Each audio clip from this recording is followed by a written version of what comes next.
నా శరీరం నా సామ్రాజ్యం. ఎవరో చెబితే వినే రకం కాదు మీరు. మీ శరీరం, మీ రూల్స్. కానీ మీ శక్తిని ఈ బరువు బందీ చేస్తోందని మీకు అనిపించడం లేదా? ఇది ఎవరో చెప్పిన యుద్ధం కాదు.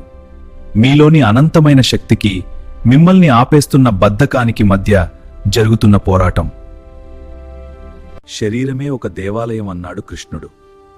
గోడలు ఆరోగ్యం కూలిపోతుంటే లోపల ఉన్న దేవుడికి మీకు ప్రశాంతత ఎక్కడిది? మీ బాబు కళ్ళలో మీరు ఒక సూపర్ హీరో. ఆ హీరో తన బిడ్డను గుండెలకు హత్తుకునేంత బలంగా ఉండాలి కదా? ఇంట్రెస్ట్ బయట దొరికేది కాదు. మీ బిడ్డ చిరునవ్వులో వెతుక్కోండి. ఎవరి కోసమో కాదు, మీ ఆత్మగౌరవం కోసం అడుగు వేయండి.